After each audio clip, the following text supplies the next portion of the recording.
Alex et la couronne magique.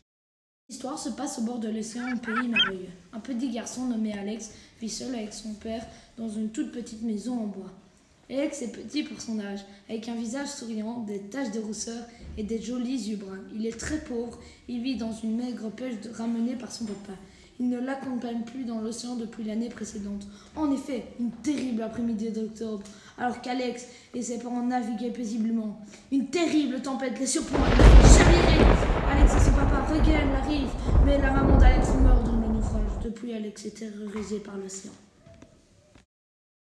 Un jour, le pays devient triste. Le ciel reste gris, les fleurs fanent, les oiseaux se taisent.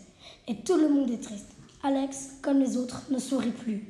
Puis, un matin, on voit apparaître un magnifique ange qui déclare « Je suis le messager de la reine du pays merveilleux.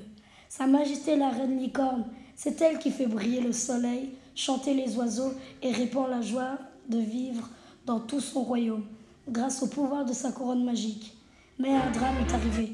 Le roi des diables a volé la couronne. Depuis, il fait régner la tristesse dans tout le pays. Sans sa couronne pour apporter la joie, la reine licorne se meurt de chagrin. Alex s'écrie « Je partirai récupérer la couronne magique. » L'ange lui dit « Traverse l'océan droit devant. Tu trouveras le palais du roi des diables.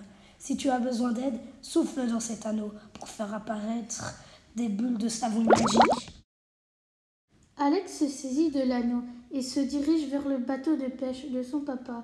La tempête fait rage sur l'océan. Soudain, un arc-en-ciel apparaît et Alex entend la voix de sa maman qui lui dit « Vas-y Alex, je suis fière de toi et je sais que tu peux y arriver. » Aussitôt, le petit garçon sent le courage monter en lui. Il navigue droit devant et arrive sur une île surmontée d'un immense volcan et en éruption. C'est le palais du roi des diables. Il accoste son bateau, puis il se saisit de l'anneau donné par l'ange et souffle dedans. Reine licorne, aide-moi, je t'en prie. Une magnifique bulle de savon apparaît. Elle grossit et enrobe Alex qui se trouvait maintenant à l'intérieur de la bulle. Il n'a pas peur, il se sent protégé par la reine licorne et par l'amour de sa mère. La bulle descend à l'intérieur du volcan, la lave ne peut pas l'atteindre. Tout au fond, Alex repère une lumière. C'est la couronne magique, enfermée dans une énorme cage. Il saisit à nouveau l'anneau magique. « Reine licorne, aide-moi, je t'en prie !» Une minuscule bulle apparaît. Alex se concentre très fort et la dirige avec ses pensées. La bulle prend la direction de la cage et passe entre ses barreaux. Elle change de taille, absorbe la couronne qui se retrouve à l'intérieur de celle-ci, puis elle rétrécit et passe à travers les barreaux. Elle s'élève toujours plus haut vers la sortie du volcan et s'envole dans la nuit vers le château de la reine licorne. La tempête s'arrête. Le soleil apparaît.